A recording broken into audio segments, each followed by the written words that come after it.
सांसद हनुमान बेनीवाल ने जोधपुर में मीडिया से बातचीत के दौरान उन्होंने इंडिगो एयरलाइंस के मुद्दे पर केंद्र सरकार को अब कटघरे में खड़ा कर दिया है। जोधपुर से ये बड़ी खबर है, इंडिगो विवाद पर केंद्र सरकार को घेरा गया है। तो आपको बता दें कि इंडिगो की अव्यवस्था अब सरकार के लिए खुली चुनौती। बेनीवाल ने कहा कि इंडिगो की अव्यवस्था अब सरकार के लिए खुला चुनौती बन चुकी है। उन्होंने बताया कि शुरू से आशंका थी कि इंडिगो अपनी जिम्मेदारियों को ठीक तरह निभाएगा या नहीं, पर नए कानूनी प्रावधान लागू होने के बावजूद एयरलाइन ने गंभीरता नहीं दिखाई, जिसके चलते यात्रियों को भारी परेशानी झेलनी पड़ रही है।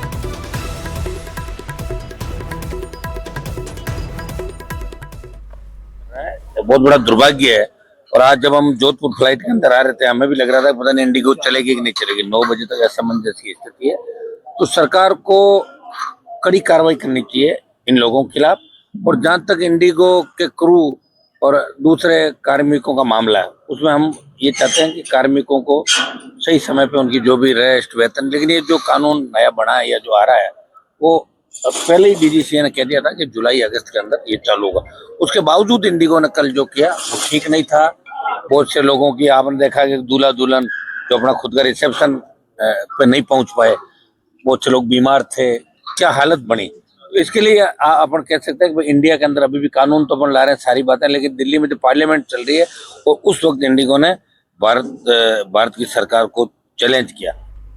और झुंझुनू की डिजिटलाइज वोटर लिस्ट बड़ी जानकारी आपको दे रहा है, और 97% मतदाता और मैप सिर्फ 3% को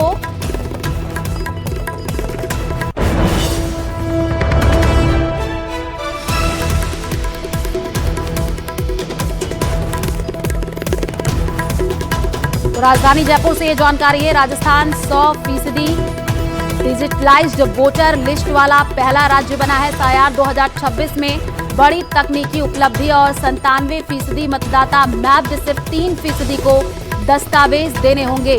सी महाजन बोले हैं कि टीम राजस्थान की जीत, ड्राफ्ट वोटर लिस्ट 16 दिसंबर को जारी होगी।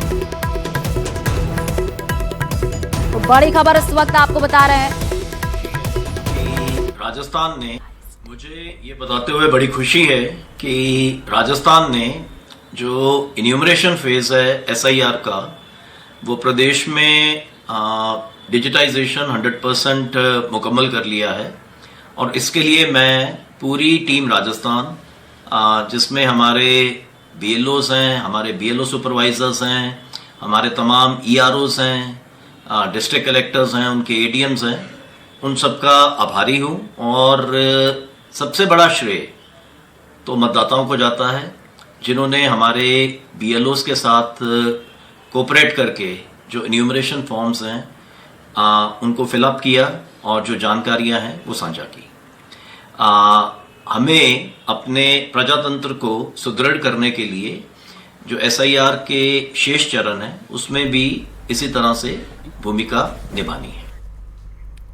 और जयपुर एयरपोर्ट पर इंडिगो की सेवाएं प्रभावित होने से यात्री परेशान है। 13 उड़ानें रद्द होने के साथ ही 6 से ज्यादा फ्लाइट्स लेट हो चुकी हैं, और इस बीच दूसरी एयरलाइंस मनमाना किराया वसूल रही है, जिससे हालात और भी खराब होते नजर आ रहे हैं। ये रिपोर्ट देखिए। शर्म करो, वहाँ पे एजिड थे जो 80 इयर्स के थे। जयपुर एयरपोर्ट पर इंडिगो की सेवाएं ठप। मेरी फ्लाइट थी 3 दिन पहले की, 3-4 दिन पहले की फ्लाइट। यहाँ आया, बैगेज नहीं मिला। फ्लाइट तो एक बार पहले चेन्नई से बेंगलोर आए, फिर बेंगलोर से वापस चेन्नई भेजा, फिर चेन्नई से जयपुर भेजा गया। 13 उड़ानें रद्द, यात्रियों की बढ़ी परेशानी। यूनी का भी ट्रैवल स्टार्ट होना है। एक ट्रैवल मुंबई टू जयपुर आना था, लेकिन वो हुआ नहीं। एंड हमको फिर दिल्ली से फ्लाइट कैच करके बॉम्बे से अलमाटी जाना है। मुंबई जा रहे हैं। आप भी मुंबई जा रहे थे? Yes. क्या स्थिति है अभी, क्या जवाब मिल रहा है? Absolutely, they didn't send an email informing us. मनमाना किराया वसूल रही एयरलाइंस।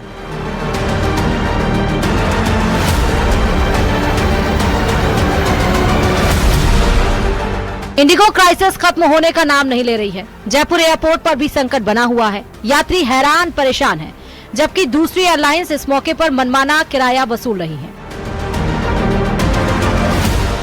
जयपुर में भी इंडिगो क्रू का संकट जारी है। 13 फ्लाइट रद्द होने के साथ ही करीब 6 से अधिक फ्लाइट्स लेट हो चुकी हैं।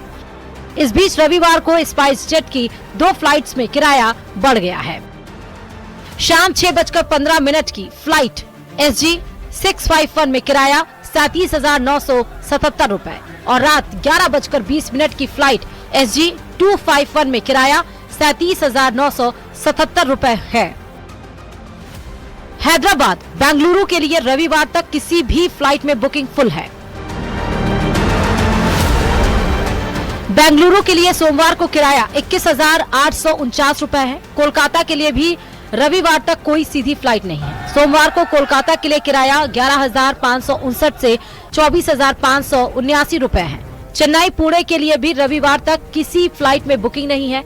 पुणे के लिए सोमवार को किराया 17,157 से 36,628 रुपए है।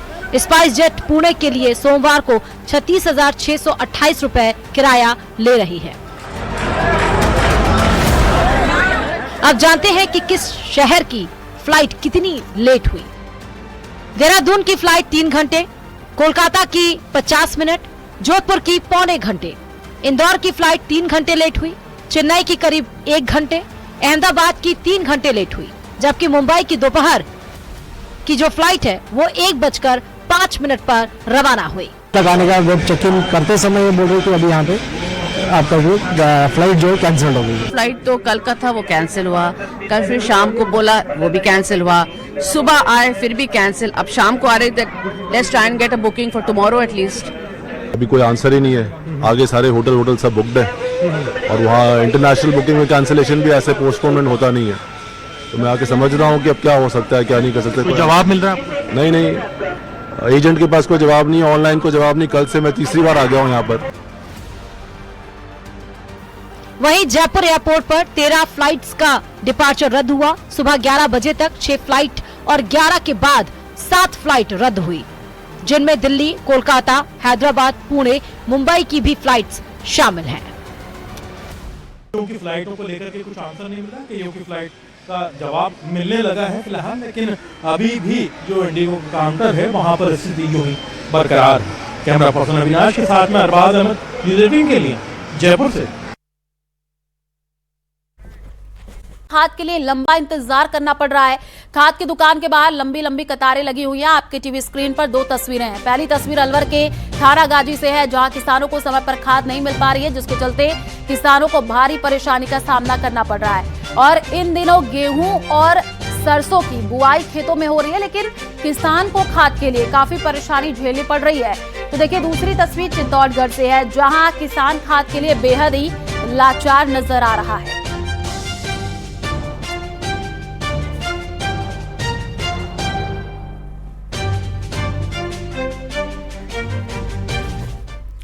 तो कोटा के इटावा ग्रामीण इलाकों में पंचायतों के पुनर्गठन के खिलाफ नाराजगी देखने को मिल रही है। जो नाराज ग्रामीण है हाईवे पर जाम लगा करके विरोध करते हुए नजर आ रहे हैं। तो पंचायतों के पुनर्गठन पर ये आक्रोश है। इस वक्त की एक बड़ी खबर आपको बता रहे हैं कोटा की इटावा से, जहां पर लोगों ने स्टेट हाईवे पर जाम लगा दिया है। तो कोटा से ये बड़ी खबर है, जहां पर केशवपुरा को नवीन पंचायत बनाने की मांग की जा रही है। तो कोटा के इटावा से जानकारी, तस्वीरें देखिए किस तरीके से लोगों ने जाम लगा दिया है। केशवपुरा आज़ादी के टाइम से ही रजोपा में जुड़ा हुआ था और वो हमारे लिए सरल पंचायत थी। क्यों? क्योंकि हमारा गांव 1.5 किलोमीटर दूर था, जो कि नवसर्जित पंचायत में सम्मानपुरा बनाया। सम्मानपुरा में हमको डाल दिया गया है। पूरी राजनीतिक व्यवस्था के कारण डाला गया है। ये केशवपुरा को सम्मानपुरा पंचायत जो पुनर्गठित हुई है उसमें शामिल करने का विरोध कर रहे हैं लोग।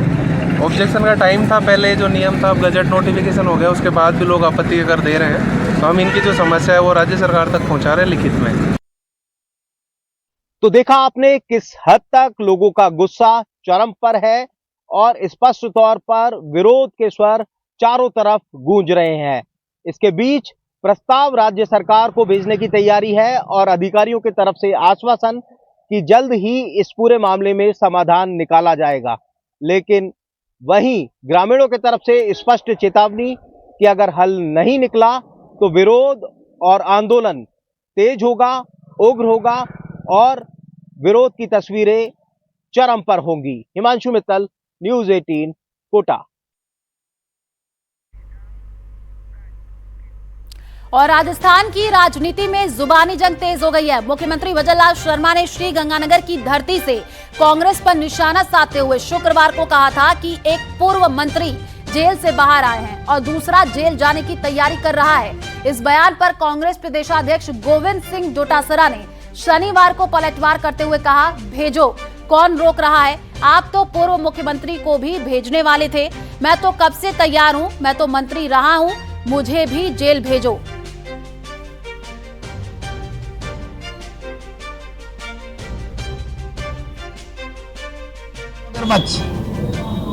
कहाँ गए उस नेता को पकड़ लेंगे, उस नेता को पकड़। साजिश रची थी महेश जोशी के लिए, जमानत लेकर के आ गया, बाहर आ गया।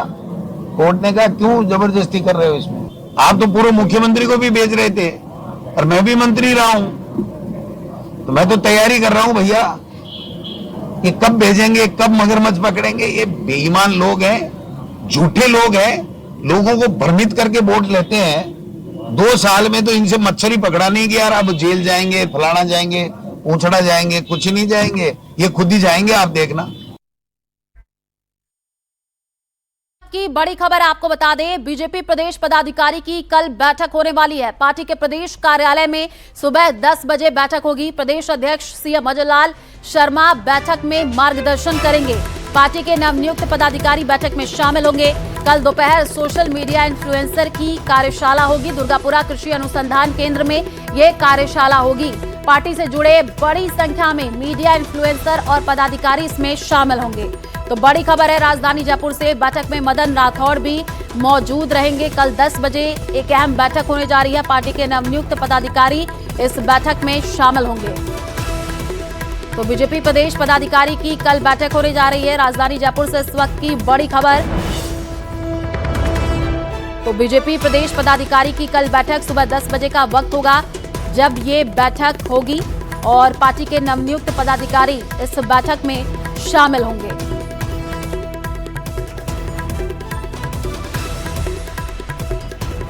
और वहीं जयपुर में बीजेपी की संभाग स्तरीय बैठक संपन्न हो गई है। मुख्यमंत्री भजनलाल शर्मा की अध्यक्षता में हुई इस बैठक में कोटा, जयपुर और जोधपुर संभाग के जिला व मंडल अध्यक्ष शामिल रहे। कार्यकर्ताओं की निष्ठा को संगठन की सबसे बड़ी ताकत बताते हुए मुख्यमंत्री ने कांग्रेस पर भी जम करके हमला बोला है और सरकार की उपलब्धियों को जनता तक पहुंचाने की अपील की है। इस बैठक में उप मुख्यमंत्री प्रेमचंद बैरवा, प्रदेशाध्यक्ष मदन राठौड़ समेत कई वरिष्ठ नेता मौजूद रहे। तो बड़ी खबर है जयपुर से, सीएम ने कांग्रेस पर निशाना भी साधा और बीजेपी की जो संभाग स्तरीय बैठक चल रही थी वो खत्म हो चुकी है।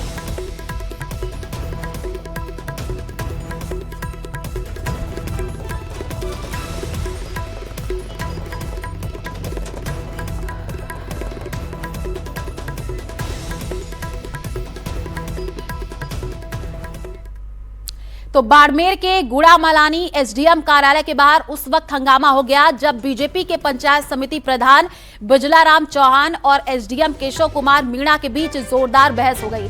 दरअसल 11 सूत्री मांगों को लेकर के सैकड़ों किसान धरने पर बैठ गए थे। प्रधान और किसान नेता एसडीएम को ज्ञापन देने के लिए पहुंचे थे और इसी बीच एसडीएम से बहस हो गई। गुड़ामलानी प्रधान बिजलाराम ने एसडीएम पर तंज कसते हुए कहा, आप तो बस मीठी गोली देते हो, लॉलीपॉप थमा देते हो। कितने लेटर दिए, एक का भी जवाब नहीं आया। जवाब में एसडीएम ने सीधा पलटवार किया और कहा कि आप प्रधान हो, आपकी नहीं चलती तो इस्तीफा क्यों नहीं दे देते। मेरे पास जादू की छड़ी थोड़ी है कि चांद ला करके दे दूं। जिसके बाद विवाद और ज्यादा बढ़ गया। किसानों ने अल्टीमेटम देते हुए कहा है कि अगर 3 दिन में समस्याओं का समाधान नहीं निकाला तो बड़ा आंदोलन होगा।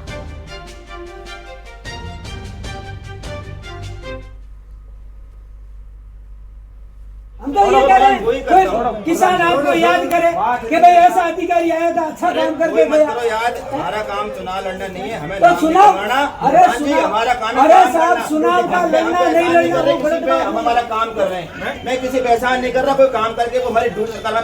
तो हम तो कह रहे हैं कि आप एक बार तो कह रहे हैं ये हमारे साथ है, दोबारा ये साथ सुनो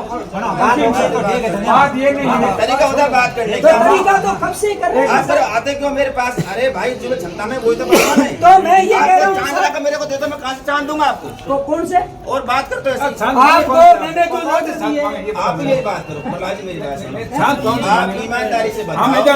हम ईमानदारी से तो हम कह रहे हैं ईमानदारी से इसलिए तो आपसे मीठी बोली क्या है? मीठी बोली क्या है? सर मैं ईमानदारी से कहता हूँ, ये आपका अधिकार क्षेत्र नहीं था। 2 महीने पहले 2000 के साथ कुछ नहीं होगा।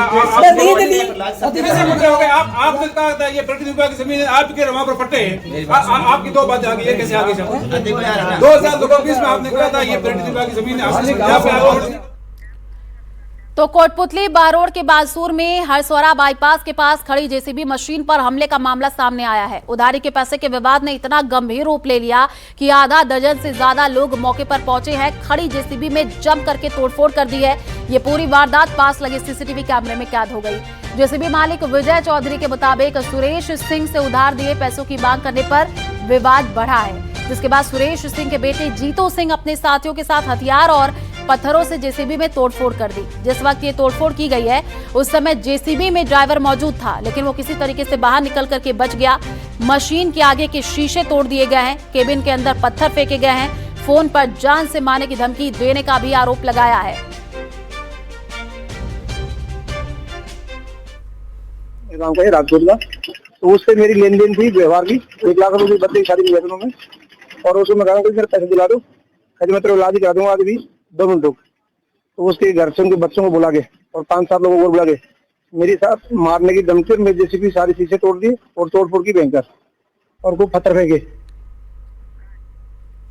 और खबर अब झालावाड़ से है, जहां नगर परिषद द्वारा क्लीन झालावाड़ ग्रीन झालावाड़ अभियान के तहत लगातार अतिक्रमण हटाने की कार्रवाई जारी है। और इसी कड़ी में नगर परिषद की टीम ने शहर में विभिन्न स्थानों पर कार्रवाई करके अवैध अतिक्रमण को हटाया, तो वहीं बगैर निर्माण स्वीकृति के चल रहे निर्माण कार्यों को भी रोका।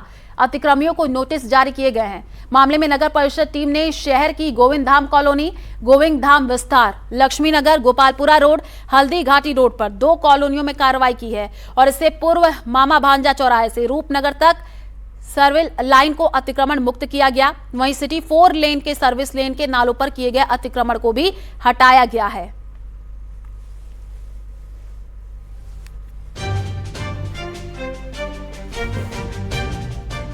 और उधर टोडा भीम कस्बे में भी कई दिनों से पेयजल आपूर्ति नहीं होने से संकट गहराया हुआ है।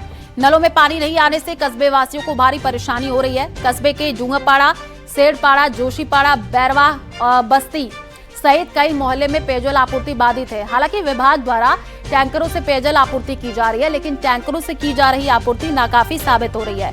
पेयजल के लिए कस्बे वासियों को भी भारी मशक्कत करनी पड़ रही है।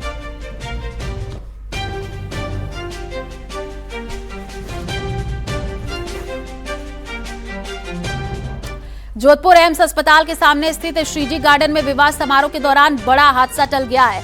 समारोह में छोड़े गए पटाखों से जानकारी ये मिल रही है कि आप देखिए जो तस्वीरें सामने आई हैं वो आपको दिखा रहे हैं। ये तस्वीर आप देखिए आई है जहां पर अचानक से स्टेज पर आग लगी है, तो समय रहते आग पर काबू पा लिया गया है। अफरा तफरी मच गई है। हालांकि मौजूद लोगों की तत्परता से समय रहते आग पर काबू पा लिया गया है। घटना का वीडियो सोशल मीडिया पर अब तेजी से वायरल हो रहा है।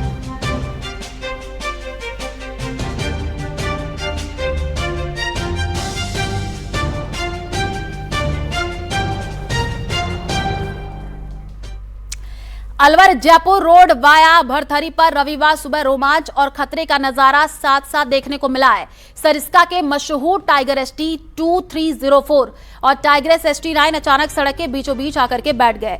करीब 8 मिनट तक दोनों बड़े आराम से रोड पर घूमते रहे और फिर बैठ गए। हालात ये थी कि सड़क के दोनों तरफ खड़े वाहन आगे बढ़ने की हिम्मत ही नहीं जुटा पाए। सभी गाड़ियां सुरक्षित दूरी पर खड़ी रही। वन कर्मचारियों के मुताबिक ST 9 अक्सर सदर गेट के आसपास दिखती रही, लेकिन पिछले 1 महीने से इस इलाके में ST 2304 की मौजूदगी बढ़ गई है। सरिस्का में इस समय 50 टाइगर मौजूद है। पर्यटकों को रोजाना किसी न किसी जगह टाइगर साइटिंग मिल ही जाती है।